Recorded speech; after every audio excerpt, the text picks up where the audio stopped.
Vous êtes tout est dans l'œil du photographe.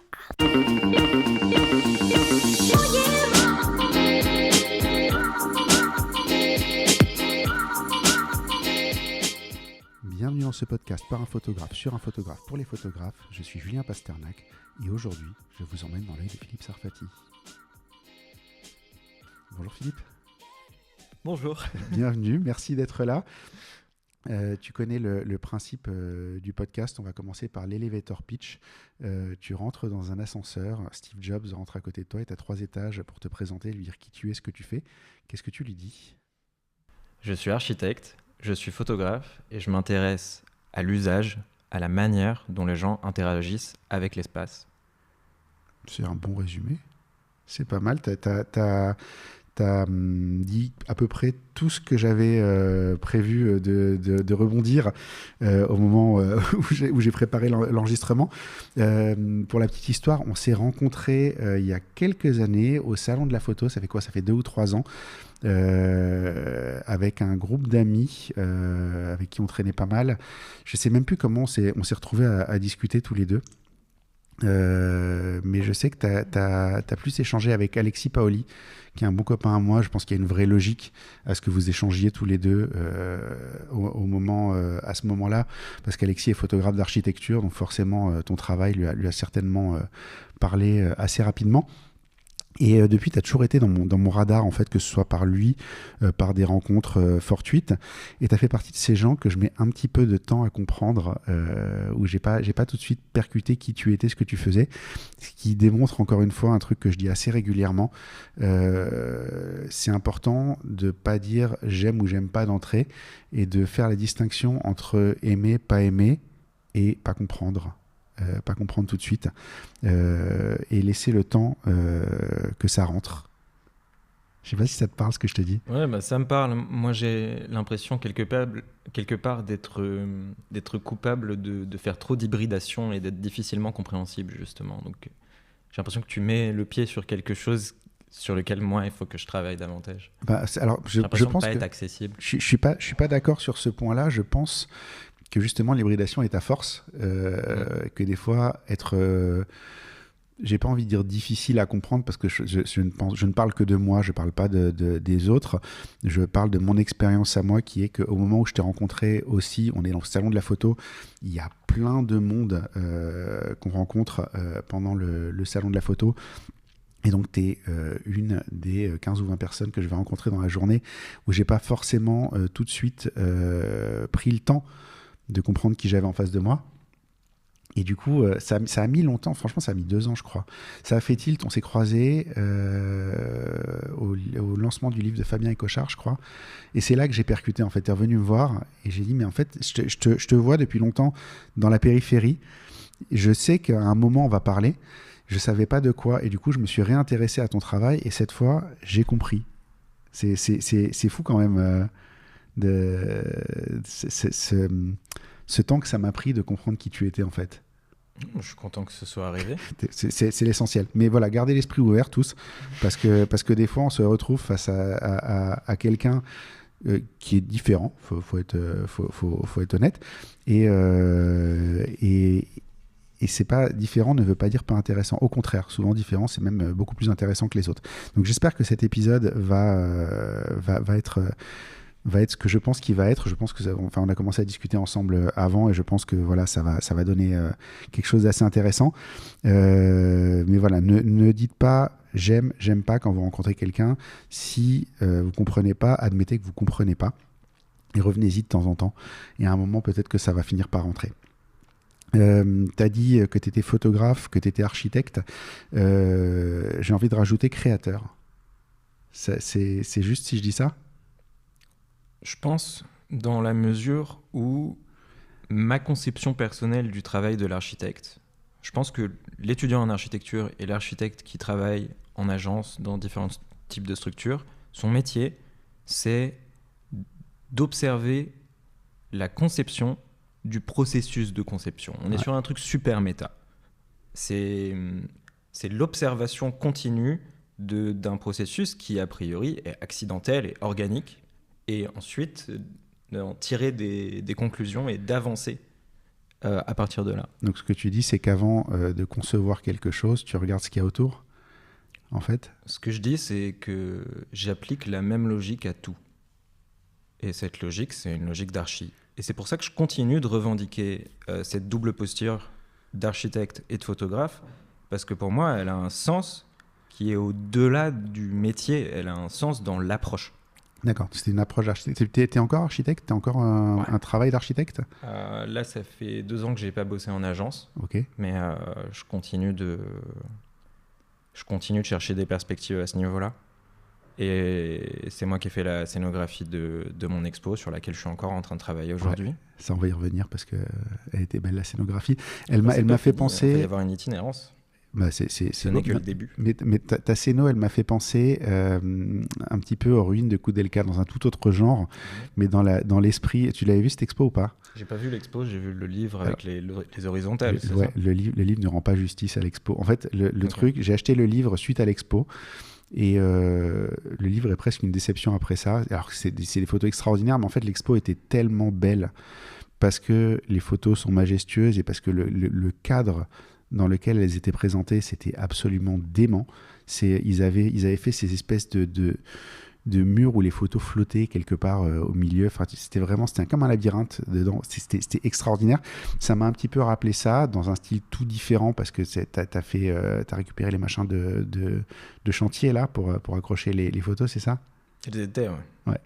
Je sais pas comment ça s'appelle. Ça s'appelle des étais de construction. Les étais de construction, d'accord.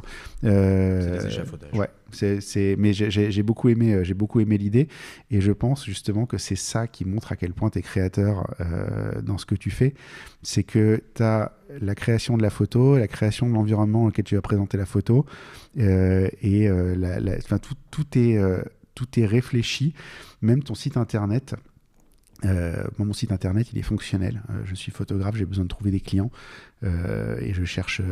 À un moment, il me sert à montrer aussi mon travail perso. Mais ton site internet à toi est pareil, une œuvre à part entière en fait. De la même manière. En fait, si tu veux, je peux te faire une analogie avec le livre ou le projet dont on va parler aujourd'hui. C'est que pour moi, il y a juste différentes échelles d'application. Quand on travaille en architecture, on va s'intéresser à l'échelle urbaine d'un bâtiment, mais on va aussi s'intéresser à ce qui se passe quand une personne est à 1 mètre de la façade, quelle est la qualité des détails. On va avoir différentes échelles d'intervention dans notre manière de réfléchir. Et donc, pour moi, le projet du livre, il y a l'échelle du projet photographique, l'échelle du design du livre et de l'objet, l'échelle de l'exposition, mais tout ça, c'est le même projet, c'est pas des entités séparées, c'est la même chose, c'est une continuité et ça a la même valeur. C'est comme si tu dézoomes en fait au fur et à mesure. C'est-à-dire tu as le zoom qui est à 200 mm sur la photo, tu recules un petit peu à 140, tu es sur le livre, tu recules un petit peu à 100, tu es sur 2 photos côte à côte dans l'expo, à 50, tu es sur l'expo entière et à 24, tu es encore sur autre chose, quoi. C'est ça, mais dans cette manière de réfléchir, il n'y a pas de séparation parce que tout est la même entité. Donc on est dans un mode de pensée qui à la base est assez transversal. Et ça, c'est une déformation professionnelle. Mais c'est marrant parce que, cette façon de fonctionner qui est de prendre un élément et de le décliner de plein de manières différentes, c'est aussi la façon dont fonctionnent pas mal d'influenceurs. C'est rigolo de voir que finalement, il y a ça en commun. Les influenceurs vont créer un contenu une fois et le décliner dans plein de variantes. Peut-être c'est un peu plus à plat. C'est-à-dire que toi, tu dézoomes progressivement et eux vont faire des parallèles où ils vont recycler plusieurs fois la même chose pour faire à chaque fois du contenu. En fait, créer une fois, mais décliner 5 ou 6 ou 10 fois pour être partout, quoi. Je sais pas si ça te parle. J'avais vu ça, c'était Gary Vaynerchuk qui avait à une époque toute une équipe qui le suivait et le mec il filmait un truc et c'était décliné en Facebook, en Instagram, en YouTube, la même image en story, en sous-titres, en texte. C'est un peu ça, mais en remplaçant la logique un peu fordiste, un peu industrielle de démultiplier et plus en étant focalisé sur l'exercice de donner des qualificatifs et de les maintenir. Par exemple, j'ai envie, arbitrairement, je donne un exemple, que l'expérience du livre, elle soit surprenante. qu'il y ait des détours et des virages et que ce soit étonnant. Comment je fais pour restituer cette qualité également dans le contexte de l'exposition? Comment je fais pour reconstituer cette qualité juste à partir du séquençage des images? Mais c'est l'application de la même idée dans un autre contexte. Ouais. Ah, c'est impressionnant. C'est une vraie. Je comprends pourquoi je comprenais pas jusqu'à maintenant le truc. En fait, il y a les photos et puis il y a tout le process derrière. Et moi, je suis très très très branché process. Ouais. Je m'intéresse 1000 fois plus au processus de développement que à la production à proprement parler, en fait. Bah, t'es un architecte, quoi. Je suis un architecte. L'architecte, il fait tout. Alors, pour avoir travaillé chez un promoteur immobilier, donc avoir vu des bâtiments se monter, tu as effectivement l'équipe qui construit, mais tu as surtout l'équipe qui design et qui réfléchit et qui fait tout en amont et qui n'est pas toujours la même. En fait, ils sont souvent loin derrière au moment de la construction, mais c'est exactement ce que tu disais. Il y a le dézoom, en fait. C'est-à-dire qu'au départ, c'est eux qui sont à fond dedans et qui sont sur les petits détails et les choses comme ça. Et puis au fur et à mesure que ça avance, ils dézooment et ils voient beaucoup plus large. Et du coup, ils ont vachement plus de recul et tu as d'autres personnes qui se mettent plus près, quoi. C'est ça, sauf que c'est pas séparé dans le temps, en fait. Dans le travail de l'archi, on passe notre temps. Chaque dessin qu'on fait, on doit le considérer à toutes les échelles en même temps. Et donc, il y a cette nécessité d'être à la fois ultra focalisé et complètement grande échelle en même temps. On va y revenir après sur la photo, justement, parce que c'est une question que je me pose sur justement le fait que tu le vois au départ ou pas, ce dézoom, ou est-ce qu'au moment où tu fais la photo, on va en reparler un petit peu plus loin. Les 4 premières questions, c'est toujours les mêmes pour tout le monde. Quel livre tu offrirais à un photographe et pourquoi ? Quel livre j'offrirais à un photographe ? T'en as ramené 2, j'imagine que c'est un des 2. En ce moment, le mien. Ouais. Parce que c'est ça que je fais en ce moment. J'essaie de développer ma carrière de photographe et de faire cet exercice qui pour moi est assez artificiel. Enfin, c'est pas quelque chose que je fais de manière habituelle. Je dois m'y forcer un petit peu. Donc ouais, je pense que ce serait ma réponse. Ouais. Mais sinon... un livre que j'ai beaucoup aimé dans les dernières années, je dirais... Attends, comment il s'appelle ? Vas-y que je me trompe pas sur le nom. Je pourrais recommander Look at the USA de Peter Van Eckmile. D'accord, que je connais pas. C'est bien ? Ça parle de quoi ? C'est un regard en fait... c'est un regard c'est un regard sur les États-Unis à travers une carrière d'un photographe de guerre qui remet en question son activité de photographe de guerre. Et en fait, ça mélange. C'est quelque chose qui m'intéresse. Ce qui m'a beaucoup intéressé dans ce livre, c'est que il va mélanger des thématiques nationales et son histoire personnelle et son histoire de famille. Et c'est extrêmement réussi. Il y a énormément d'écrits. Et on est dans un ouvrage qui est très hybride. Ouais. Ça ne m'étonne pas qu'il te plaise du coup. M'intéresse. Ouais. Ça ne m'étonne pas du tout que ça te plaise du coup. Est-ce qu'on peut parler de ce livre que tu as ramené, le Ivoire clair ? Je vais le montrer à la caméra. Si vous écoutez que en audio, désolé, vous ne le verrez pas. Mais voilà, ce petit livre-là. Tu as ramené 2 livres, tu m'as dit tiens, pour qu'on en parle. Et qu'est-ce qu'il a de spécial, ce livre-là ? Ce que j'ai trouvé génial avec ce livre, c'est que... voilà, donc je pense, on l'a dit, moi je suis architecte de métier. À la base, je connais assez peu le monde de la photo. Et le monde de la photo, je l'ai découvert par l'exercice de produire un livre, de produire une première expo, de produire un premier projet. C'est comme ça que je l'ai découvert. Et je pense qu'il y a beaucoup, beaucoup, beaucoup de raisons de ne rien comprendre au monde de la photographie. Ouais. Et j'ai trouvé que ce livre, c'était un petit peu, pour moi, comme un résumé de mes 5 dernières années de dialogue avec des galeries, des résidences, des institutions, de discussions informelles dans des festivals et de découverte en fait de l'écosystème de la photographie qui est extraordinairement atypique. Ouais. Et où en fait on n'est absolument pas briefé. Ouais. Quand on arrive dans le métier en architecture, on sait qu'on va avoir des interactions avec des ingénieurs, on sait qu'on va avoir des interactions avec des clients. Il y a une roadmap, il y a un truc qui est défini. Mais dans la photographie, c'est beaucoup plus ambigu. Et je trouve que le titre est extraordinairement drôle parce que le titre lui-même est vraiment, vraiment pas clair. Ouais. Et donc le livre s'appelle « Y voir clair dans le méli-mélo de la photo » et c'est assez représentatif. Je le trouve très, très bien fait. En fait, je l'ai feuilleté un petit peu avant qu'on commence à enregistrer. J'aime bien déjà ce côté où tout est bien travaillé. Enfin, la mise en page est agréable. C'est pas juste du texte. Sur ce genre de livre, en tout cas, je pense que ça a un vrai sens que ça soit ça. Effectivement, quand tu viens d'un autre milieu, ce qui est le cas de pas mal de monde en photographie, tu n'as effectivement souvent pas les références de ce genre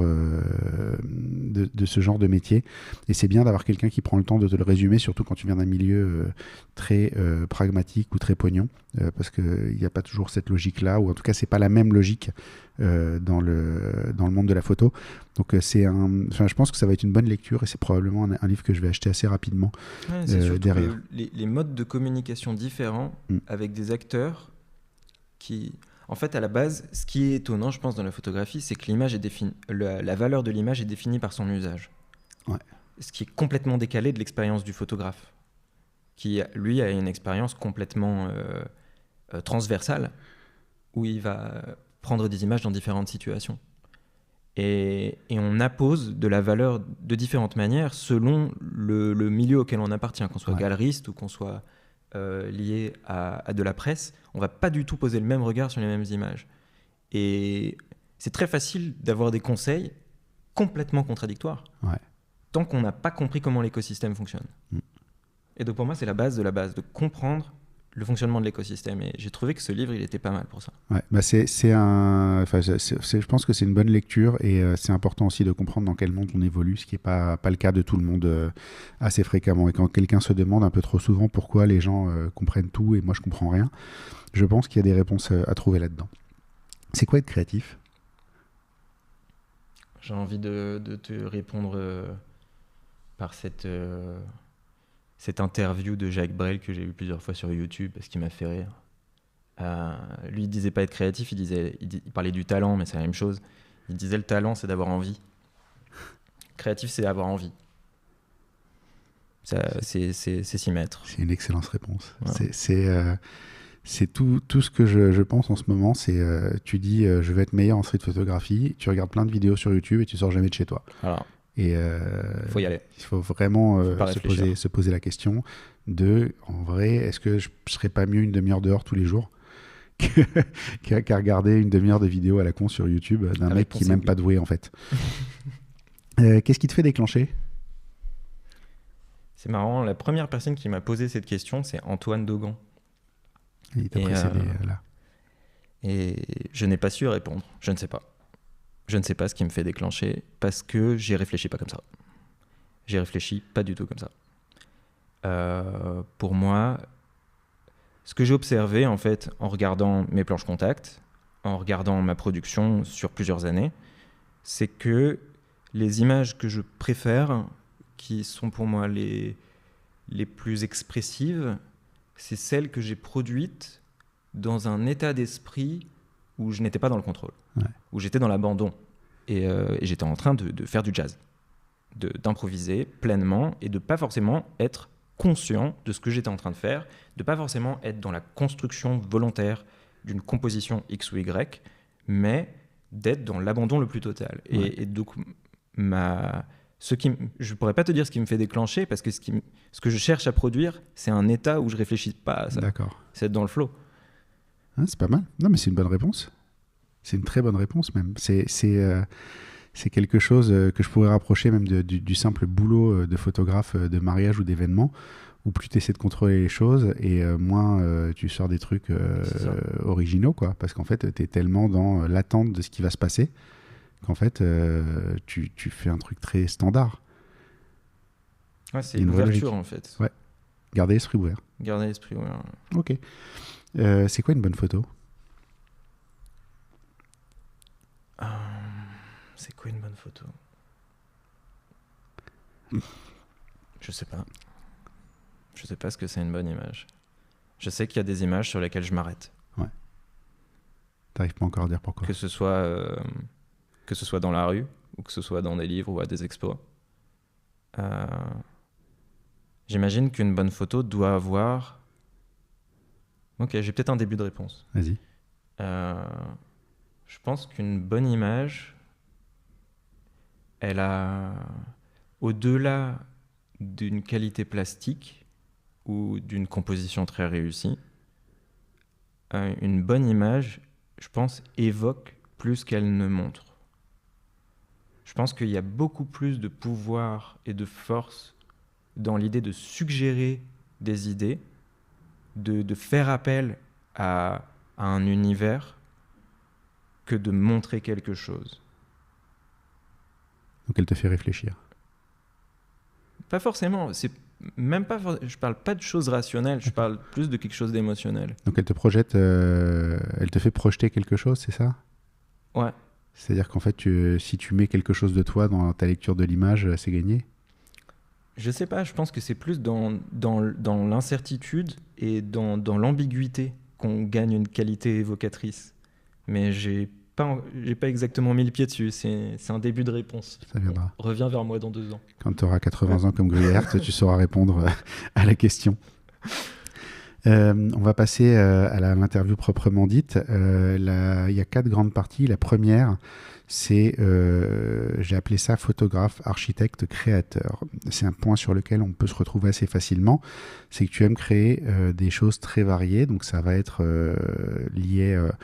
Il y a toujours un lien avec la photo, j'ai l'impression, mais la photo est un élément de tes projets. C'est pas le centre de tes projets. J'ai pas l'impression que ce soit le centre, c'est peut-être le centre de ta journée ou le centre d'un moment de ta journée, mais c'est juste un élément, non ? Comment toi tu le définis ? Pour moi, en peu de mots, la photographie, ça a été ma manière de prendre ma liberté. Ouais.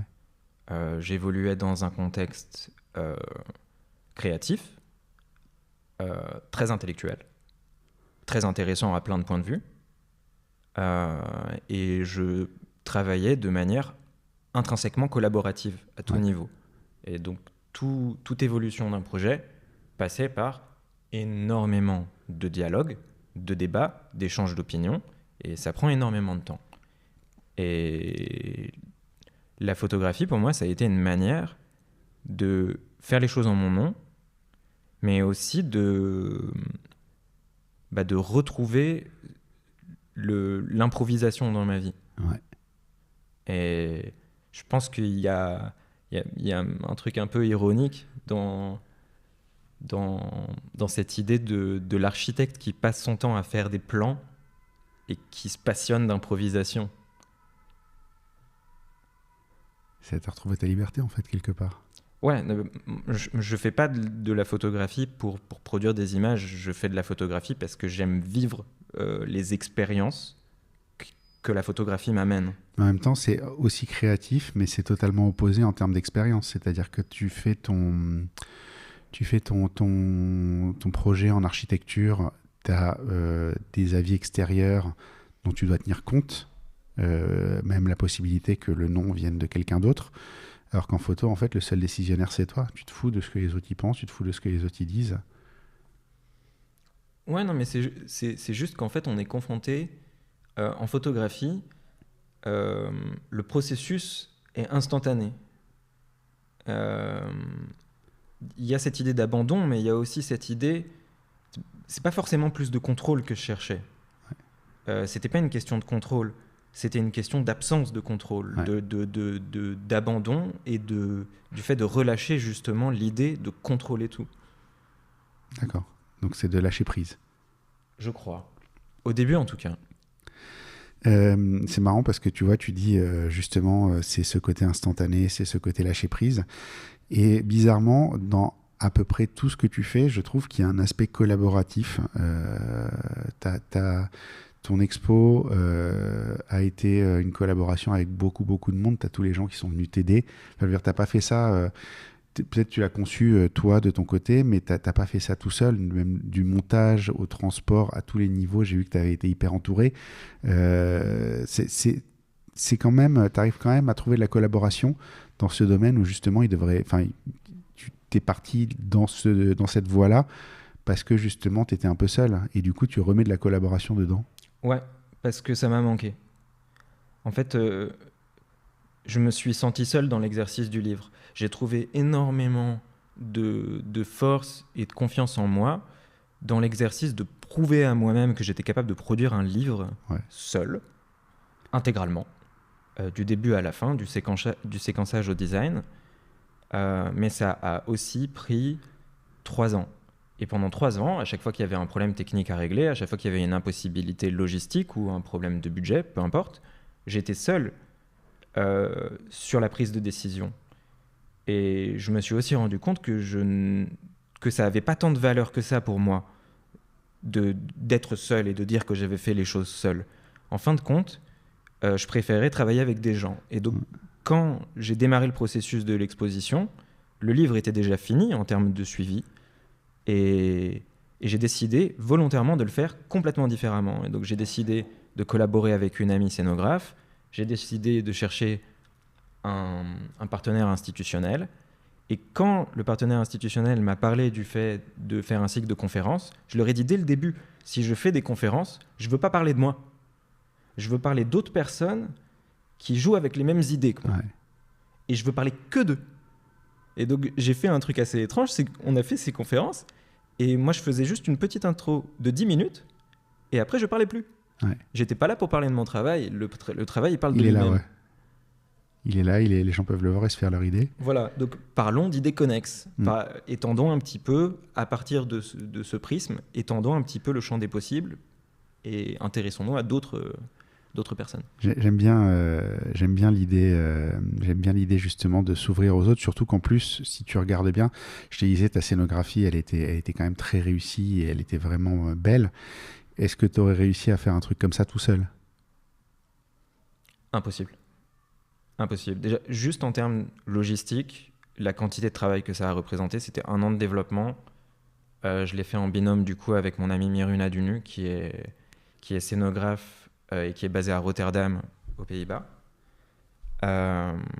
Et ça a été une charge de travail énorme. Et en fait, cette exposition, elle a été conçue à la base avec l'idée de produire une exposition qui serait en quelque sorte... ok, on va faire de la vulgarisation. C'est une exposition Ikea. Ouais. C'est une exposition qui est flat-packed. On peut non seulement... on peut l'exposer une fois, mais excuse-moi, j'ai du mal. La démonter, la remonter... L'exposition est conçue pour être montée et démontée à un niveau où on a pris en compte les cartons dans le dimensionnement de tout. Les panneaux, les plus grands panneaux qu'on a, les plus grands tirages font 1,20 m, ça rentre précisément et exactement dans le coffre de la Clio de ma mère. Ouais. Tout était conçu pour que ça se soit ensuite répliqué et que ça parte en itinérance. D'accord. Et donc là, actuellement, je suis en train de travailler sur l'itinérance. Non, mais c'est très intelligent, c'est très marrant de voir que tu as pensé à ce niveau de détail-là, en fait. Un mot pour définir les architectes, obsessif. Mais c'est ce qu'il faut. Je crois que c'est ce qu'il faut. En tout cas, pour faire un livre de cette taille-là et de ce niveau-là, il faut être vraiment obsessionnel sur ce genre de petits détails. Et c'est assez impressionnant. Je me suis noté que tu dis que tu es obsessionnel, mais en même temps, tu es très ouvert. Tu vas essayer un peu de tout. Tu vas faire, j'ai vu en vrac dans ton site, de la double exposition, du travail de commande, de l'architecture, de la street, des projets perso, qui part un petit peu dans toutes les directions. Et contrairement en fait à ce que ça pourrait laisser penser, en même temps, j'ai l'impression que tu es assez monomaniaque et que tu as des phases. C'est-à-dire que toutes ces choses qu'on voit sur ton site internet, finalement, si on regarde bien, c'est un peu comme si on voyait différentes phases de ta vie en naviguant sur ton site. Presque un CV, tu sais, dans le CV, tu mets de telle année à telle année, j'étais là, de telle année à telle année, j'étais là, j'avais telle responsabilité, j'avais tel truc. Et en fait, quelque part, il y a plein de choses différentes sur ton site internet, mais si tu prends le temps de regarder la construction, tu te rends compte que tout est chronologique et que finalement, c'est des phases. Ouais, c'est vrai. C'est lié à cette idée de la photographie comme une porte qui mène à quelque chose plutôt qu'une fin en soi. En fait, quand j'ai commencé à faire de la photographie vraiment intensément, régulièrement, avec attention, j'ai commencé par la street. Parce que c'était accessible, c'était gratuit. Il n'y avait aucune autre ressource que le fait de marcher et d'avoir un appareil photo dans les mains, accessoirement. Et en fait, il me semble que l'exercice de la street, c'était comme l'abécédaire. C'était la manière de faire l'acquisition de la base, de comprendre la lumière, de comprendre la notion de cadre, de savoir raconter une histoire quand il ne se passe rien. Ouais. Et à partir de là, je me suis dit, ok, donc qu'est-ce qui se passe si j'applique cette logique? Encore une fois, je vais venir faire un plug de logique dans un autre contexte. Alors, comment ça se passe si je me comporte comme un photographe de rue en travaillant avec des danseurs? Qu'est-ce qui se passe si je me comporte comme un photographe de rue en traînant sur des plateaux de cinéma?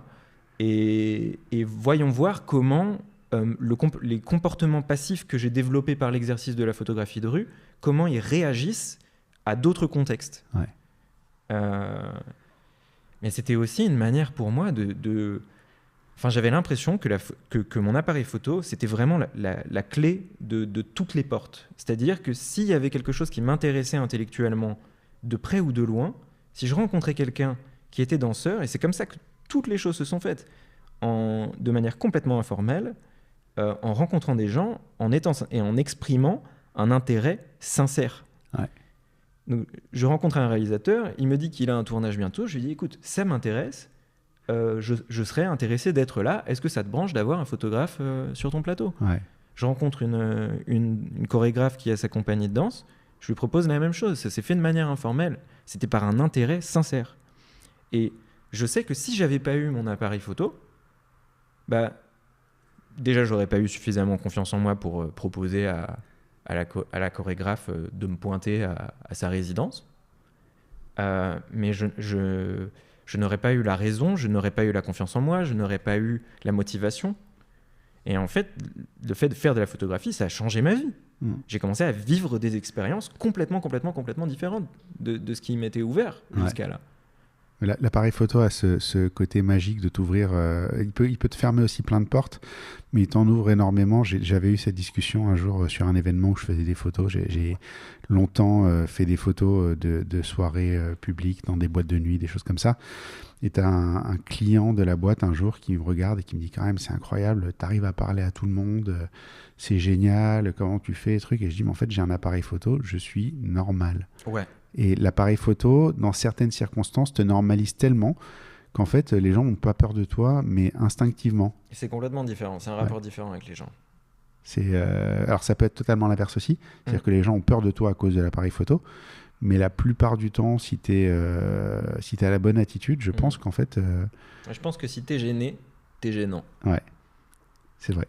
C'est tout. C'est vrai. Si toi, tu es serein, alors tu projettes quelque chose de positif et les gens gravitent vers toi assez naturellement. Ouais. Mais l'appareil photo ouvre certaines portes. Tu vois, j'avais noté, j'ai l'impression que l'appareil photo est un peu le lien entre tout ce qui te préoccupe. Quelque part, c'est une autre manière de dire ça. C'est un peu ça. C'est pas que c'est le lien, c'est le moyen d'y arriver. Ouais. En fait, je m'intéresse à des histoires, je m'intéresse à des gens que je rencontre. Et l'appareil photo, c'est mon moyen de moi-même de faire de l'immersion dans ces histoires. Et ensuite, il y a la production elle-même, qui est une production photographique, mais elle pourrait être sur un autre médium. C'est juste que j'adore ce médium. C'est ce qui te permet de regarder derrière le rideau, quoi. C'est ça.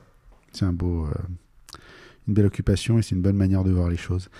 La deuxième grande partie que j'ai préparée, c'est ton côté touche à tout. J'ai dit, tu as fait des choses très différentes. Et en même temps, tu as beaucoup mélangé les genres. Et il y en a un qui m'a particulièrement marqué en fait, quand j'ai regardé ton site, c'est le mélange architecture et street photographie. Je te donne un exemple. Moi, je ne touche pas à la photographie d'architecture parce que je considère que ce n'est pas quelque chose que je sais faire bien. J'ai un ami qui s'appelle Alexis Paoli, qu'on connaît tous les deux, qui est lui spécialisé dans l'architecture. Et dès qu'on me parle de quelque chose qui ressemble à l'architecture, je le renvoie vers lui. Lui n'aime pas faire des photos d'événements, donc dès qu'il y a quelqu'un qui lui parle de faire des photos d'événements, il le renvoie vers moi. Et on fonctionne très bien comme ça, parce que chacun fait ce qu'il aime en fait. Il n'y a pas de mélange entre les choses. Et je tombe sur tes photos là ce matin en préparant l'épisode.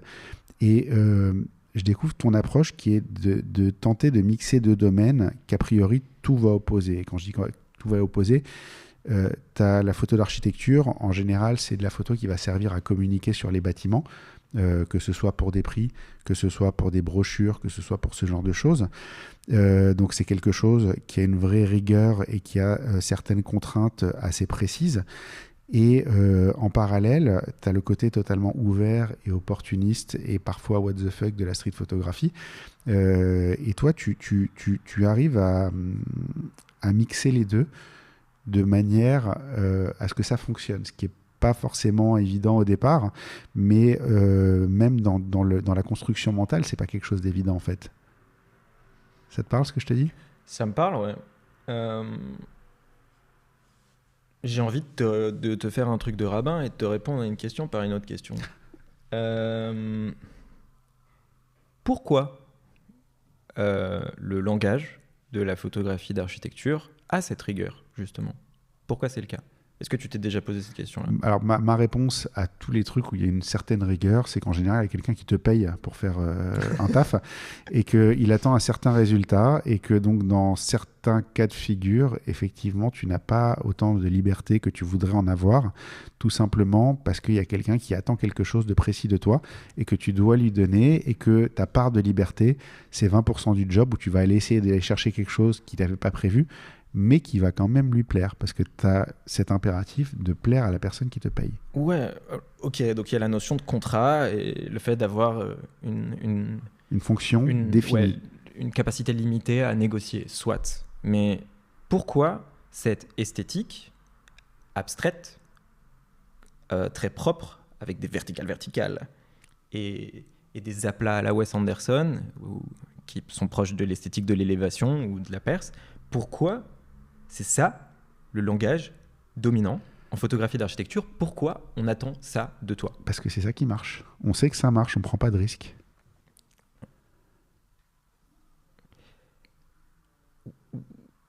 Mais c'est ça. Tu fais du mariage, tu as des passages obligés. Aujourd'hui, tous les mariages se ressemblent, il faut être tout à fait honnête. Tout le monde croit que son mariage est unique. Tous les mariages sont pareils, se déroulent de la même manière. Et tu as beau dire, je suis créatif, je suis ci, je suis ça, je suis machin. La réalité, c'est que tu as une marge de 10 à 20% pour faire à peu près ce que tu veux. Et que cette marge de 10 à 20%, elle se situe dans les entre-deux. C'est-à-dire que les moments clés du mariage, tu ne peux réellement pas tenter grand-chose. C'est-à-dire que tu as tellement besoin d'avoir... Alors, tu peux définir un certain niveau de risque avec tes clients, mais par exemple, la sortie des mariés... Ouais, moi, je pose une question à mes mariés... sur ta variation sur les typologies d'images qui sont attendues de toi, quoi. Non, c'est pas ça. C'est que moi, je discute avec les mariés, par exemple, je leur dis, voilà, vous définissez l'échelle de risque de « je ne tente pas grand-chose et j'ai des trucs assez safe » à « je peux tenter des trucs fous qui donneront des images démentes, par contre, si je me rate, je me rate. » Et il n'y a pas d'image. Donc, votre sortie... Je peux la faire de près parce que ça fonctionne et je sais que ça fonctionne et j'aurai une image qui est bien, mais qui sera la même que tout le monde.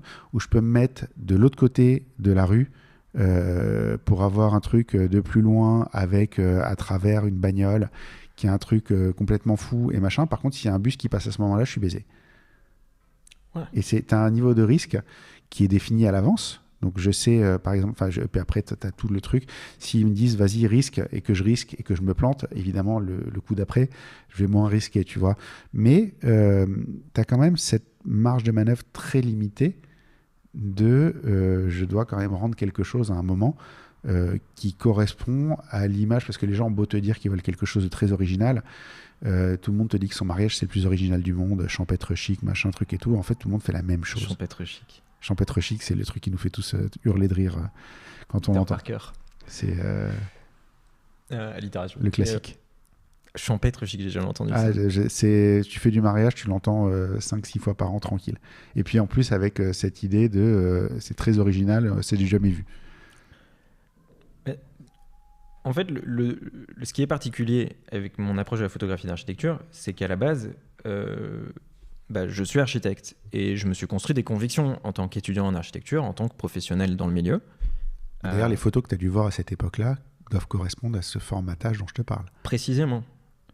Et en fait, pour moi, le projet, il est né de ma perception d'une dissonance entre les images que je voyais dans les revues ou sur Internet de bâtiments, la photographie d'architecture, et ma compréhension personnelle de ce qui était important dans le métier d'architecte.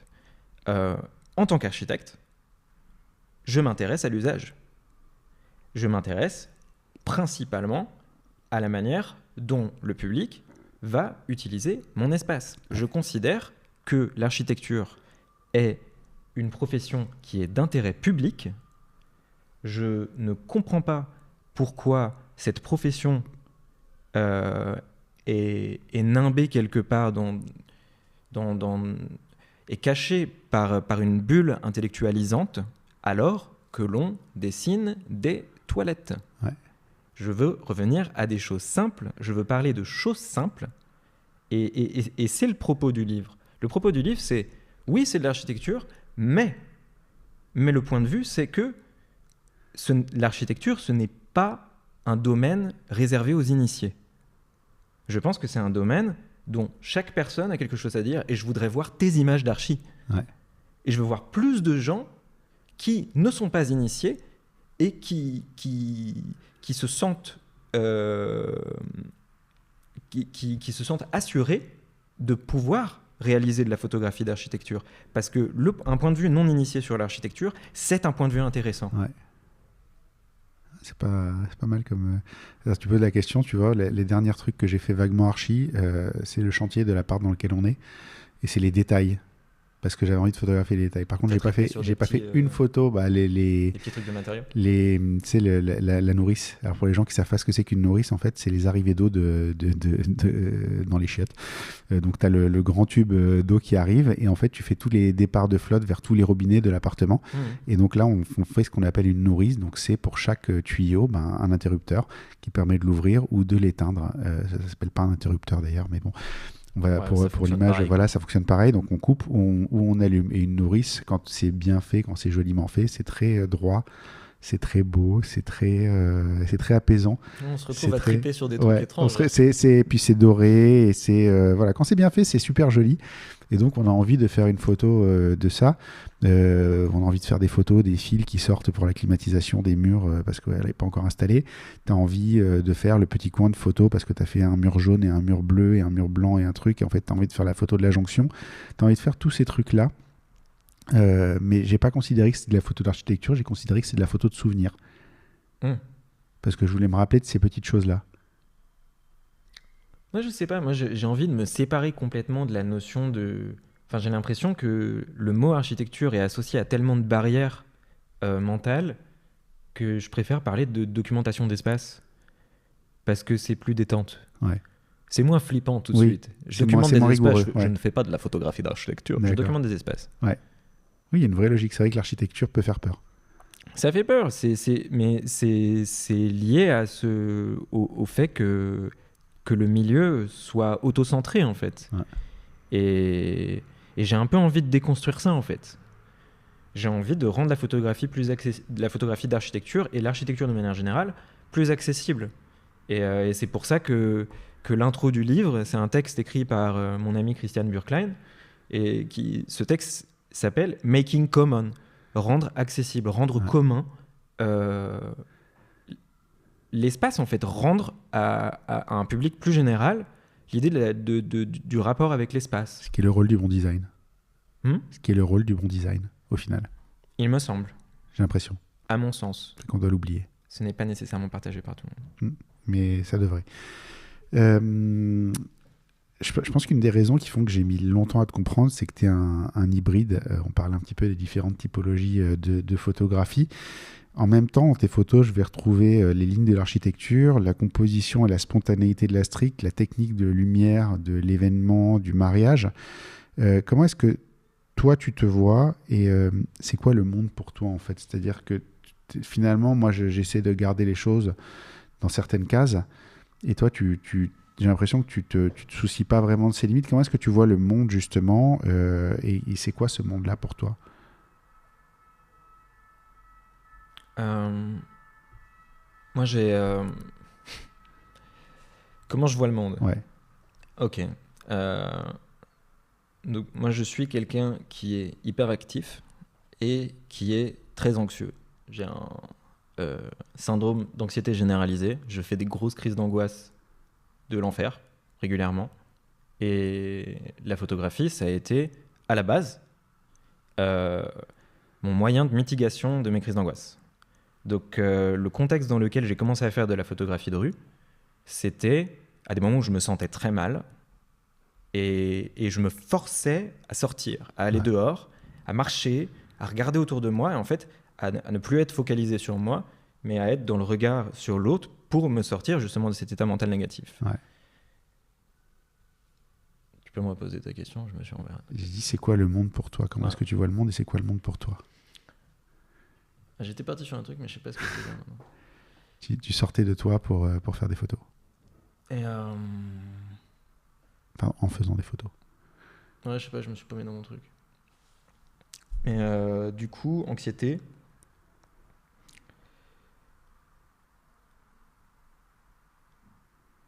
Donc ouais, pour moi, le jeu, c'était cet abandon, c'était cette improvisation.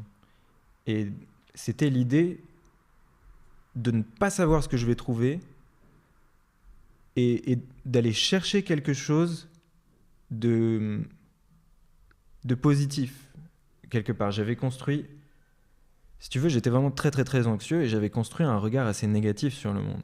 Et tout au début, ça se voit dans mes images. Ouais. Ça se voit. Et c'est tangible, vraiment. Et donc j'étais activement dans l'exercice d'essayer de voir de la valeur et du bonheur dans des choses auxquelles des choses que je valorisais pas. Ouais. De regarder vraiment des toutes petites choses, de la communication non verbale, des petits moments, des traces, et de trouver quelque chose de positif maintenant. C'était une thérapie presque, la photo pour toi. Ah, mais ça a fait intrinsèquement partie de mon processus de thérapie pendant plusieurs années. D'accord. Et aujourd'hui, c'est un peu différent, parce que j'ai plus exactement le même rapport. Déjà, je fais moins de crises d'angoisse, c'est chouette. Mais pendant longtemps, ça a été... Enfin, la photographie, ça a changé ma vie. Complètement. Ouais. Bah, ça t'a permis de t'exprimer, en tout cas. Complètement. Et de chercher d'autres choses. Oui, mais en fait, d'être ma propre personne. De plus exister uniquement par mon activité ou par ce projet d'architecture sur lequel je suis en train de travailler.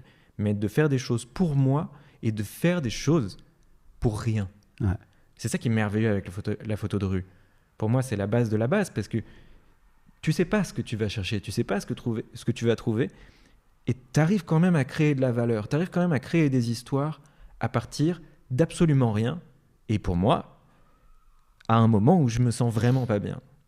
Mais j'aime bien le pour rien. Le pour rien est merveilleux. beau parce qu'en fait, on est dans un monde de productivité absolue. En plus, toi, tu viens d'un monde de productivité absolue, c'est-à-dire que l'architecture, faut vraiment, faut que ça bouge, faut que ça sorte et tout. Et arriver à... c'est un truc qui m'a pris longtemps aussi, d'arriver à accepter que chaque minute n'était pas nécessairement un moment de productivité.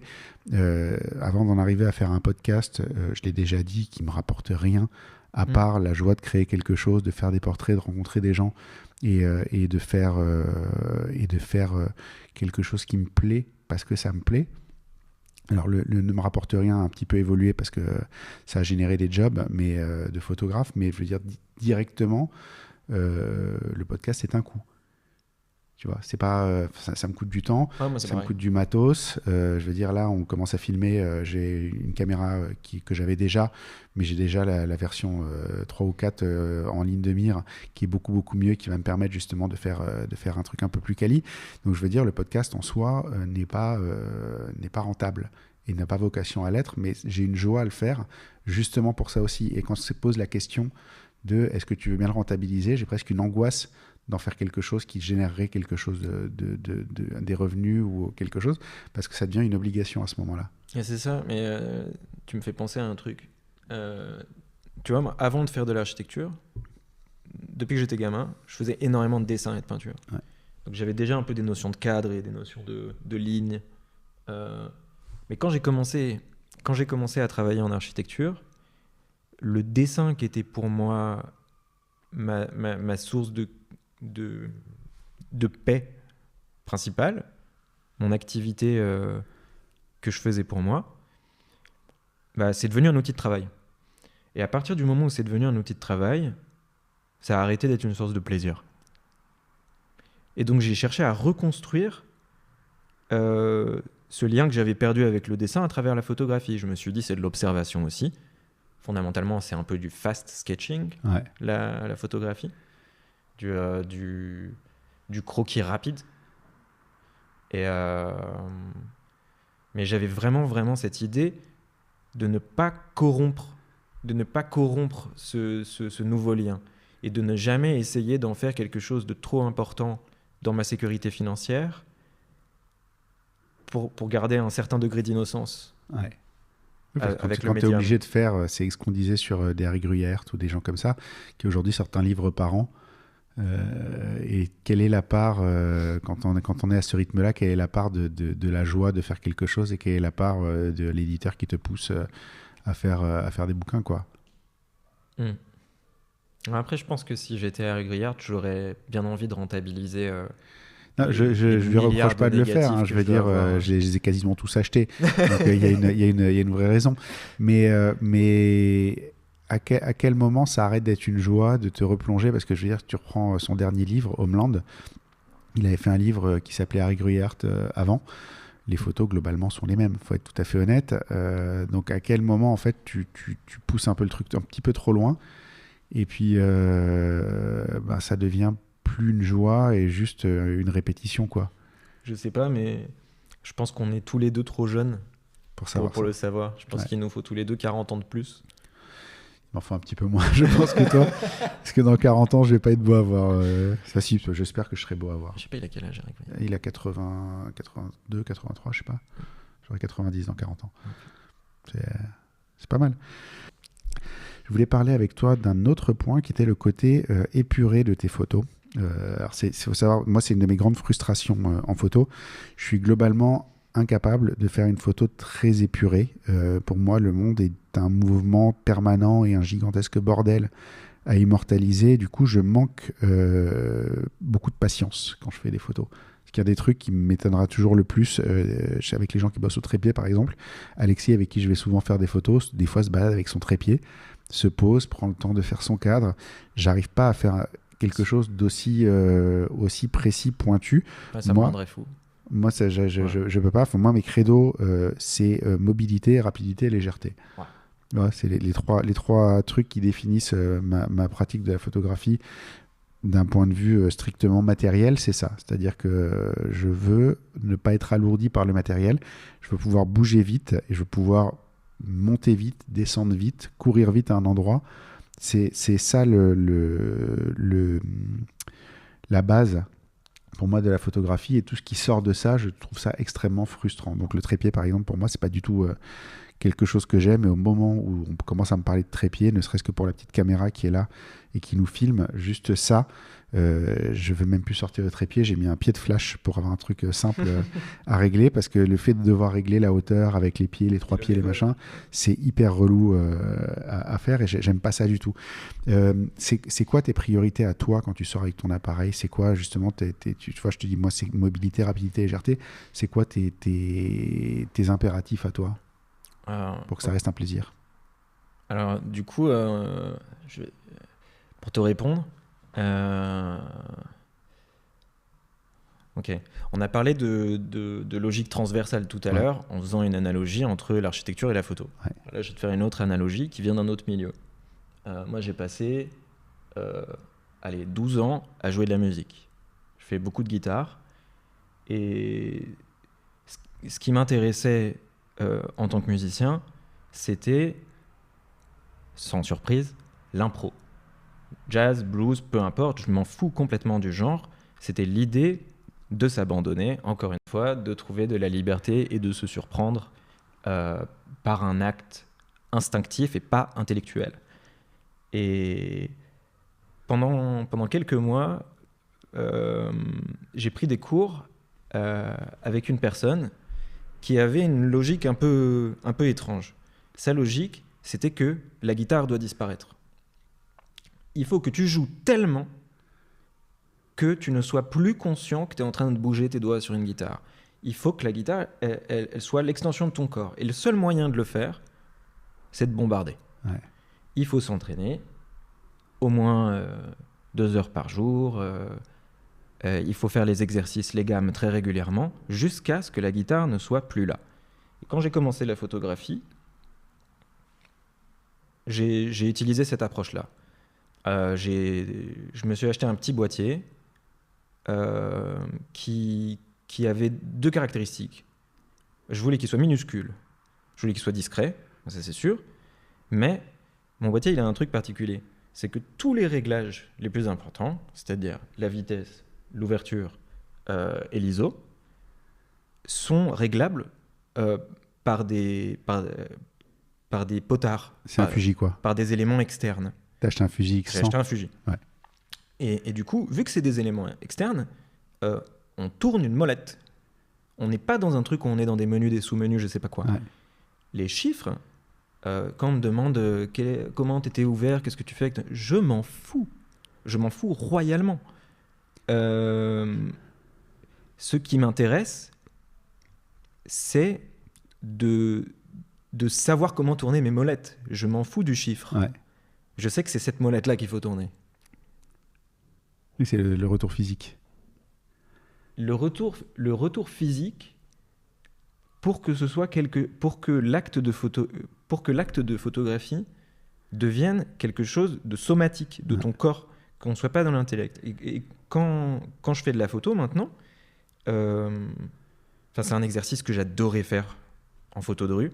C'était sans regarder dans l'appareil photo, sans regarder dans le viewfinder, regarder le ciel et essayer d'avoir une bonne exposition juste instinctivement, sans connaître les chiffres, en tournant les molettes. Et maintenant, je le fais d'une manière entièrement passive. Ouais. Je peux pas te dire quels sont les chiffres. Je sais qu'il faut que la molette soit dans cette position-là. D'accord.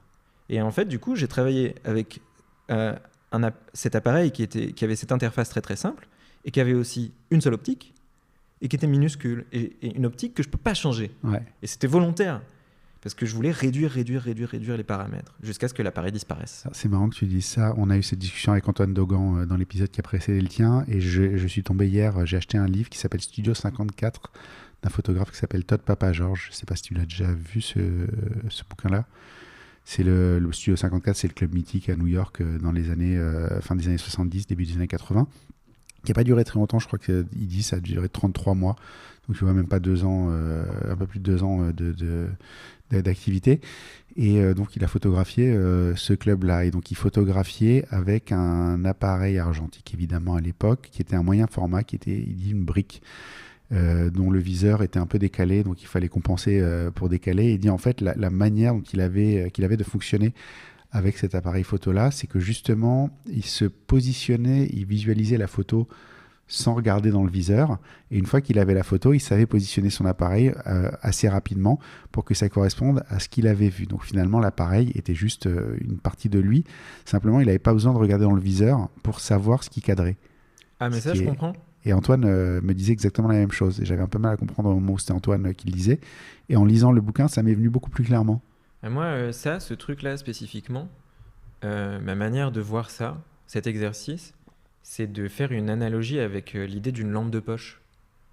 En fait, si tu vois ton appareil comme une lampe de poche et que tu essaies de visualiser le faisceau de l'optique physiquement, et de faire ce jeu de visualisation en temps réel, tu peux quelque part voir ton cadre sans regarder dans le viewfinder. Ouais. Bah, quand tu connais ton appareil, en tout cas, quand tu as un Fuji, un X100 en l'occurrence, puisque j'imagine que c'est ce que tu avais à l'époque. C'est le seul appareil aujourd'hui que je sais utiliser. D'accord. Bah, c'est l'intégralité du livre et de toutes mes photos que tu as pu voir, elles sont faites avec la même boîtier. Bah, c'est ce 23 mm Fuji, donc un équivalent 35. Bah, quand tu l'as dans l'œil, c'est une des raisons pour lesquelles aussi je shoote essentiellement en 35. C'est que je sais toujours précisément ce que je vais avoir dans le cadre selon l'endroit où je suis positionné. Moi, je vois la taille du rectangle dans mon champ de vision. Je le connais, quoi. Je l'ai intégré dans mon cerveau. Je sais instinctivement à quelle distance je dois me positionner pour avoir tout ce que je veux avoir dans le cadre. C'est quand même hyper important et tu es capable de corriger, pareil, le petit effet de parallaxe quand tu es plus ou moins près parce que tu vois dans le viseur en optique. C'est assez important. Je sais même plus pourquoi on a commencé à... Si, on parlait des priorités quand tu sors avec ton appareil, c'est donc à peu près les mêmes que les miennes, j'ai cru comprendre. On parlait des photos épurées. Comment est-ce qu'on fait des photos épurées? Quels conseils tu pourrais me donner pour y arriver? Comment on fait des photos épurées? Je vais te sortir un truc tellement cliché, mais c'est pas grave. Embrace the cliché. Ok, je vais te sortir un proverbe d'archi. Tu connais Mies van der Rohe? Pas du tout. Architecte hyper important du siècle. C'est trop élitiste pour moi, l'architecture. C'est trop élitiste et pourtant, ça l'est si peu. Mais cette fameuse phrase, less is more. Il faut réduire, il faut mettre moins d'informations dans le projet, que ce soit un projet d'architecture ou une image. Moins d'informations, c'est aller à l'essentiel et c'est révéler davantage.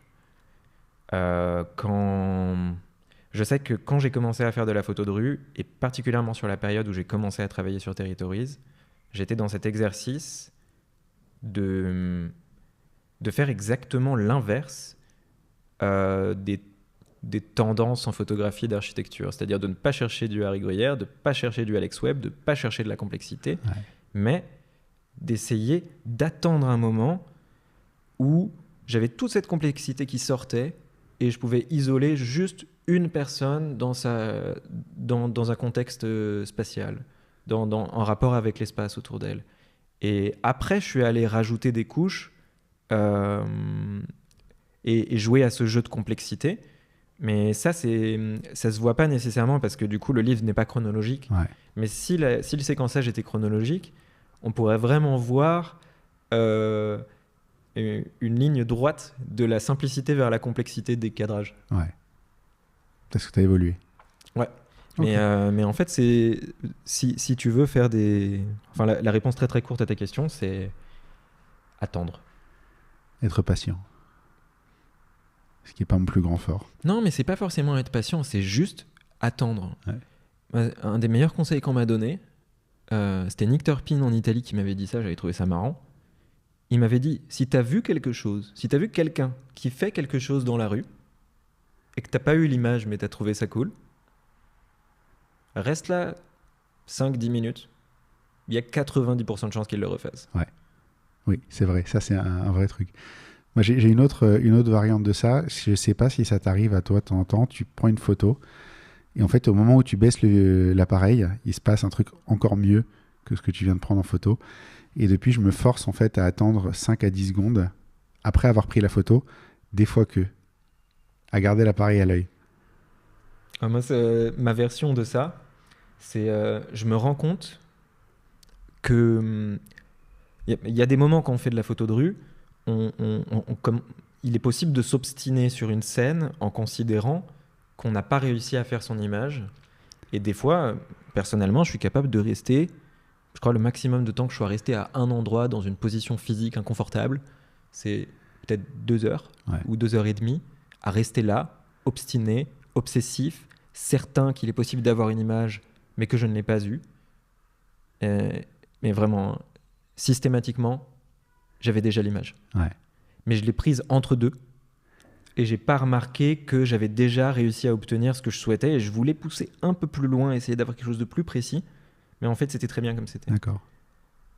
Ouais, donc des fois, on s'entête et puis des fois, c'est pas pour... Enfin, on a déjà ce qu'on cherchait. Bah, disons que ça dépend de ton comportement. Ouais. Si toi, t'es quelqu'un qui s'entête, des fois, c'est bien de pas le faire. Si t'es quelqu'un qui est impatient, alors il faut te forcer. Mais tout le monde cherche la même... Faut arriver à aller un peu contre sa nature, quoi. Ouais, c'est ça. Ok. J'ai noté que tu étais plutôt pêcheur en street photographie. Qu'est-ce qui fait que tu vas t'arrêter à un endroit pour faire une photo? C'est quoi le truc qui te fait dire là j'ai une compo? Je suis pas exactement sûr. Ce que je peux te dire, c'est que quand j'ai commencé, je ne faisais que des cadres horizontaux. Le livre, là, qu'on a sur la table, il est constitué uniquement de cadres horizontaux. Il y a 313 images dedans, il n'y a pas une verticale. Et la raison de ça, c'est que à la base, moi, je n'avais pas de culture photographique quand j'ai commencé la photographie. J'étais un geek de cinéma. Et donc, toutes mes notions de cadrage viennent de films que j'ai vus. Et en fait, au début de ce parcours, je pouvais pas dire pourquoi je déclenchais quand je déclenchais, mais c'était des moments où j'avais la sensation que j'avais un cadre un peu cinématographique, où ça m'évoquait une scène d'un film que j'ai vu, et c'est comme ça que ça a commencé. Et du coup, tu prenais pas de photos verticales? J'ai commencé à prendre des photos verticales pour la première fois, il y a 1 an, je crois, 1 an et demi, un truc comme ça. C'est un truc que j'ai beaucoup de mal à faire aussi. Je prends des photos horizontales que souvent je recadre en verticale. Et c'est très récemment que j'ai réalisé que toutes les fois où tu manques un peu de recul, c'est très souvent vite résolu en passant en vertical. Yes. C'est quand même assez dingue de faire 10 ans de photos, 15 ans de photos, et de se rendre compte de ça au bout de 10 ans, quoi. Mais c'est très marrant, si tu bosses toi aussi en 35 fixe, là, avec, si on a le même boîtier, en fait. Le fait de bosser en vertical, de commencer à m'entraîner sur ça, je me suis rendu compte que toutes les distances que j'avais intégrées dans mon cerveau passivement, elles n'étaient plus applicables. En fait, du coup, c'est un autre vocabulaire spatial de passer en vertical quand on travaille sur une focale fixe. Il faut revoir les distances qu'on a avec les sujets parce que tu vas pas avoir les mêmes cadres du tout. Mais tu te rends compte des fois que tu peux aller souvent, beaucoup plus près en vertical. Mais c'est ça, mais souvent là où tu te dis j'aurais besoin d'un plus grand angle, des fois tu résous le problème simplement en passant en vertical. C'est terrible de mettre autant de temps à se rendre compte d'un truc aussi simple, mais bon, comme quoi tout finit par arriver. C'est mon nouvel exercice, la photo verticale. Bah écoute, on va se lancer les défis alors, je crois. On va terminer la partie interview avec une question sur justement le mélange de tout. Donc je l'ai dit, la photo est une part de ce que tu fais, mais c'est qu'une part de ce que tu fais. Et à la fin, tout est parti d'un design général, que ce soit un livre, que ce soit une expo. Tout est création en fait. Jusqu'à ton site internet, je l'ai dit un petit peu avant, qui lui-même est une vraie création. Moi, mon site internet est 100% fonctionnel. Bonjour, je suis un photographe qui vit de la photographie. Êtes-vous un client? Et si oui, venez par là. Toi, ton site, de la même manière que tu fais un livre pour qu'il soit beau, lisible, compréhensible et faire passer un message, ou que tu fais une expo de la même manière pour ça, ton site, c'est pareil en fait. C'est le même esprit de conception. Je me trompe? Bah oui, c'est le même esprit parce que c'est moi qui l'ai fait. Je l'ai fait en collaboration avec un bureau de design néerlandais qui s'appelle Alt8. Et quand on l'a monté, justement, en fait, on a fait le choix ensemble et c'était une question sur laquelle on s'est posé un petit peu, on en a discuté, de ne pas faire de ne pas définir mon identité comme Philippe Sarfati photographe. En fait, je peux même revenir au début de de cet échange aujourd'hui, quand je me suis présenté tout à l'heure, je t'ai dit je suis architecte et photographe. Ça, c'est des mots que j'ai appris à utiliser pour que des gens comprennent ce que je fais. Ouais. Mais c'est pas forcément ma manière de me définir moi. Moi, je sais pas ce que je suis. Ce que je sais, c'est que j'ai un intérêt pour le fait de développer des processus de conception et voir s'ils marchent. J'aime bien faire ça avec des bâtiments. J'aime bien faire ça avec des images. Mais j'ai aussi trouvé beaucoup de plaisir dans le fait de travailler avec des danseurs, dans le fait de bosser sur des plateaux de ciné, dans le fait de collaborer avec des réals. Quand je travaillais sur des plateaux, il m'arrivait assez souvent, selon la relation qu'on a avec le réalisateur, de proposer des plans. Il dit hey, t'as pensé à faire ça? Il y en a qui le prennent très mal. Hein. Ouais. Je le fais. C'est précisément ce que j'ai pensé quand tu l'as dit. Ça dépend des gens. Si la personne invite, si on te demande en premier lieu, après ça va. Mais enfin, disons que je sais pas encore exactement aujourd'hui de quoi ma vie va être construite et j'ai pas la prétention d'essayer de le définir. Donc, pour l'instant, ce que je sais, c'est que j'ai encore plein de choses à acquérir en tant que photographe et j'ai envie de développer mon vocabulaire visuel et de l'étendre. Et c'est ce à quoi je vais consacrer la prochaine année. Et mais je ne m'arrêterai pas sur une définition particulière en dehors de la nécessité de devoir me définir. Ouais. Tu as besoin de vulgariser pour que les gens comprennent qui tu es, quoi. Bah, sinon, on comprend rien, quoi. Ouais. Et je pense que je suis quelqu'un de très facile et qu'il est très aisé de ne pas me comprendre parce que je pars dans tous les sens. Je vais pas dire le contraire parce que ça m'a pris juste 2 ans et demi. Donc finalement, tu vois, c'est quand même pas faux, quelque part. Alors que tu m'aurais dit, je suis photographe et architecte, ça se trouve, je t'aurais dit, Banco, allez, viens, on fait un épisode tout de suite ensemble. Ouais, non, mais il faut que je bosse sur ça. Je préfère comme ça. Non, mais je préfère comme ça parce que du coup, j'ai vraiment eu l'occasion de découvrir vraiment ce que tu faisais avant. On n'aurait pas eu une discussion aussi intéressante, je pense, il y a 2 ans, qu'on peut l'avoir aujourd'hui. Il y a un truc qui m'a marqué pendant que je préparais l'épisode. J'ai compris certaines de mes limitations en voyant ton travail. Et notamment, je pense que ce serait une bonne conclusion à la partie interview. Moi, je compartimente beaucoup tout. Je vais faire des séries de photos sur les affiches dans la rue, sur les affiches arrachées dans la rue, sur les affiches électorales dans la rue. Je vais tout compartimenter comme ça. Je vais faire les sapins abandonnés dans la rue. C'est la période en ce moment, on commence à les voir partout. Je vais faire des photos de sapins isolés, du sapin qui est jeté à la poubelle, du sapin qui est ramassé par les éboueurs, des choses comme ça. Et je vais pas les mélanger. Je vais faire de la street, ça va être à part, des photos de boulot, ça va être à part. Il y a plein de choses que je montre même pas en fait quand je fais ces choses-là. Mais vraiment, tout a sa place. Et si je montre une série avec des affiches électorales, par exemple, ça va être une série que sur les affiches électorales. Et j'ai réalisé que tous ces trucs que moi, je sépare très clairement, je les vois se mélanger et prendre du sens ensemble dans ton travail. Tu as une série sur les élections, notamment. Je retrouve plein de photos que j'ai séparément. J'ai fait la même chose que toi. Mais à aucun moment, je les ai mélangées pour raconter l'histoire que toi, tu as racontée.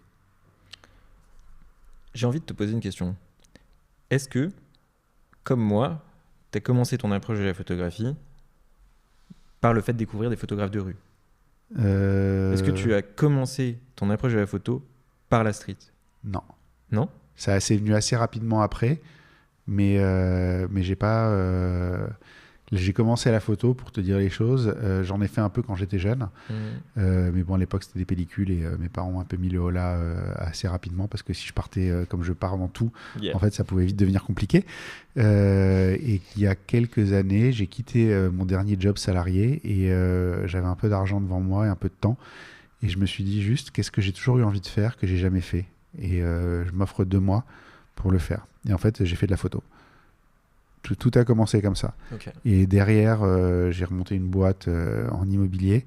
Je louais un bureau à un ami qui avait une agence événementielle qui savait que j'aimais bien la photo, qui a commencé à m'engager pour couvrir ces événements. Et c'est comme ça que c'est parti. Donc moi, j'ai commencé par passion, où j'ai fait un peu de photos de voyage, de mes voyages et de choses comme ça, parce que je trouvais ça chouette. Et un jour, j'ai commencé à bosser, puis je vais m'arrêter. Bah, je te pose cette question parce que pour moi, cette idée de la compartimentalisation, il me semble qu'il est probable qu'elle soit héritée du fait que tu regardes beaucoup de photos de rue. Ouais. Parce que j'ai l'impression que dans le travail des photographes de rue, il y a beaucoup de notions il y a beaucoup de projets qui sont quelque part des catalogues d'une certaine situation. Par exemple, des moments entre deux pendant... Je ne vais pas donner d'exemple de projet. Bref. C'est des projets qui sont focalisés sur des choses très, très, très, très, très précises. Ce festival-là, cette ville-là, cette rue-là. Alors que si tu regardes le monde du photojournalisme ou de la photographie d'art, il y a beaucoup plus de versatilité. Et en fait, dans la dernière année, personnellement, moi, depuis la sortie du livre, c'est-à-dire il y a 1 an, j'ai arrêté de faire des prises de vue. J'ai complètement arrêté de faire de la photo de rue. J'avais besoin de faire une pause. J'avais besoin de tempérer. Et je suis allé à Arles, je suis allé à Paris Photo, je suis allé à tous les vernissages où je pouvais aller. Je suis allé voir énormément d'expositions en 1 an. Et j'ai découvert que dans la photographie contemporaine, il y avait beaucoup plus d'hybridation que dans le travail des photographes de rue, qui est ce que moi je connaissais bien sur Instagram, parce que j'ai appris en découvrant des gens de manière informelle sur Instagram. Et j'ai l'impression même que mon truc d'hybridation, je peux le pousser encore beaucoup, beaucoup, beaucoup plus loin. Ouais. Et faut dézoomer un peu, quoi. Ouais, non, mais ça me fait même penser à... Je suis allé voir un film hier soir. Ouais. Je suis allé voir Les Feux Sauvages, c'est un film chinois. Et dans ce film-là, il y avait des plans qui étaient réalisés dans la même scène. Tu avais des plans qui étaient réalisés avec des caméras très, très, très différentes. C'est-à-dire des caméras de qualité cinéma ou des caméras de qualité téléphone portable 2006. Ouais. Ok. Et donc vraiment très très très beaucoup de grains et très très très visible. Et je trouvais ça intéressant parce que tu as cette hybridation que je vois dans la photographie. Faire le même projet, dans le même projet, utiliser des images au flash, des images au 35, des images avec des optiques différentes, des images posées ou des images qui sont spontanées. Tu as beaucoup plus d'hybridation dans différents champs d'application de la photographie. Ouais. Et il me semble qu'il y a beaucoup de liberté à trouver pour les photographes de rue en regardant un peu ce qui se passe autour. Ouais. Je vais suivre ton exemple là. Pas mal. On arrive à la conclusion de l'épisode. C'est quoi le pire moment de ta carrière ? Le pire moment ? Ouais.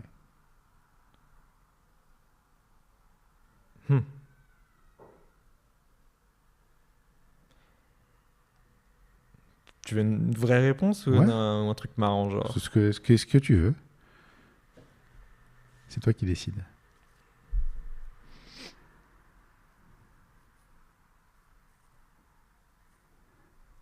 Je sais pas, je crois que je vais partir en mode vraie réponse, mais c'est un peu heavy. Hein. Vas-y. Donc le pire moment de ma carrière, je pense, ça a été le Kickstarter du livre. À ce moment-là, j'étais chef de projet en agence et j'avais plusieurs chantiers, il se passait énormément de choses. Et le fait de devoir faire cet exercice de me vendre tant que ça, c'est-à-dire de vraiment être en train de vendre quelque chose, Ouais. et de devoir me montrer autant que ça, alors que la plupart des photographes, ils n'aiment pas trop se montrer. Ça a été extraordinairement difficile. Et Ouais. je pense que ça a mené... ça a été le fait de faire ces deux choses-là en même temps, d'être chef de projet et de faire le Kickstarter, c'est quelque chose qui m'a mené aussi à faire un burn-out. Quelques mois après, j'étais HS, je ne pouvais plus fonctionner mentalement. Mais c'était extrêmement difficile, le Kickstarter. Ouais. Parce que... C'est la partie pas artistique, quoi. C'était très très difficile. En fait, la partie la plus dure pour moi, c'était de devoir appeler des gens que je connaissais pas et d'avoir la sensation de les supplier, quoi, de me donner de l'argent. Et j'avais pas envie de faire ça. Moi, je voulais juste prendre des photos. Mais il a fallu le faire Ouais. pour pouvoir continuer. Ça, c'était très, très, très dur. Ouais, ça, je peux comprendre que quand t'es pas un vendeur dans l'âme, de devoir faire ça, ça peut être compliqué. Aliénant. Ouais. Ouais. J'ai vu. J'aurais des exemples, mais je les donnerai hors antenne parce que je veux pas griller les gens. C'est quoi le meilleur moment de ta carrière? Hmm.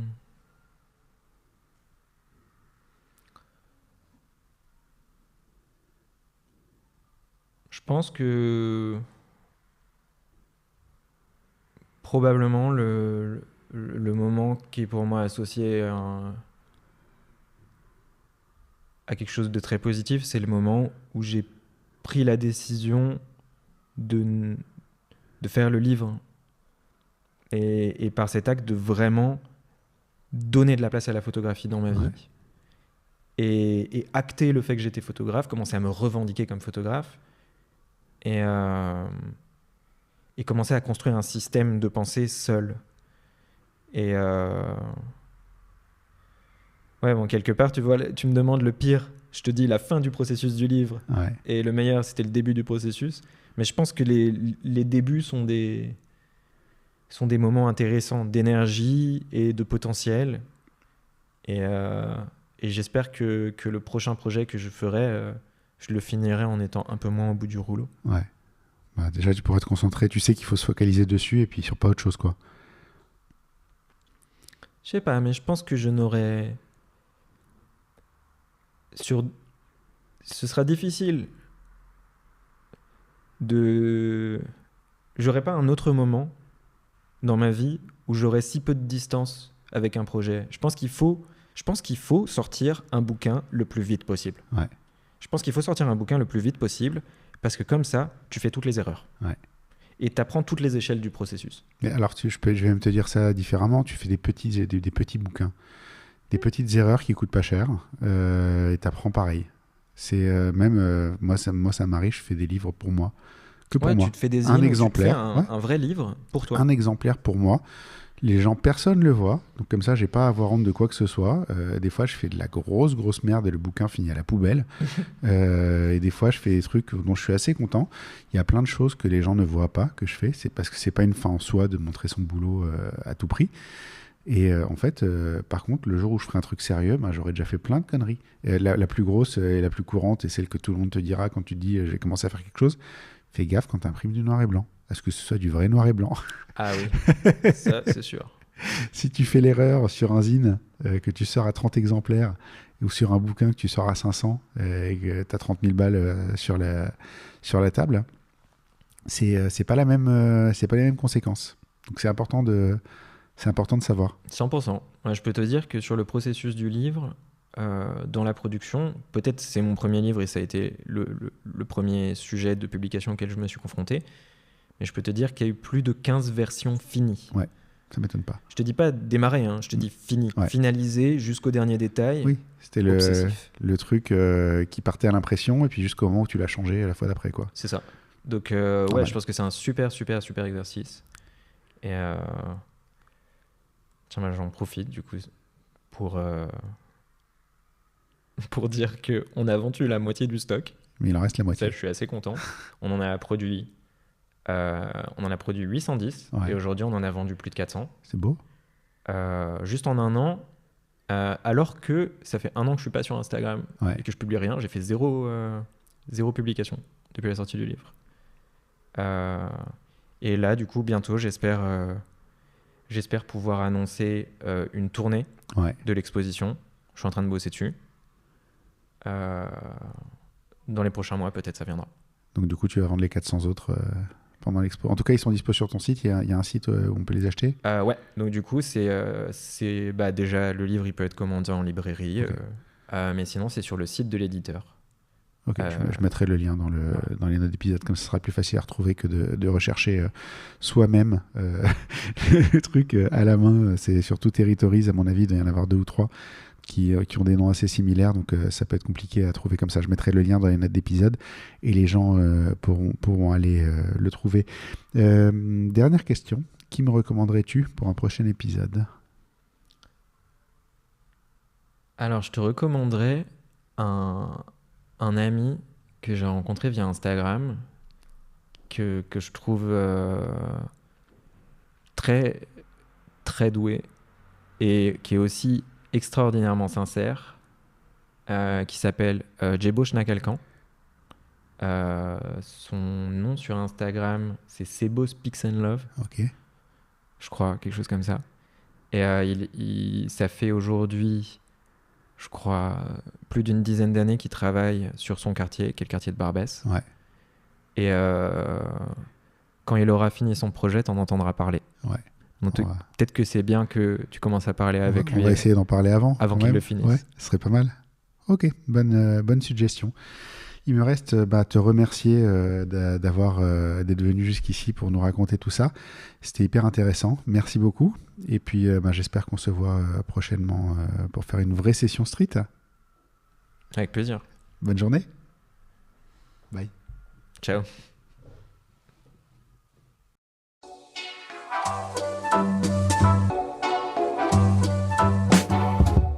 Merci d'avoir écouté cet épisode. N'oubliez pas de nous laisser une note et un commentaire sur Apple Podcast et Spotify pour nous aider à monter dans les classements.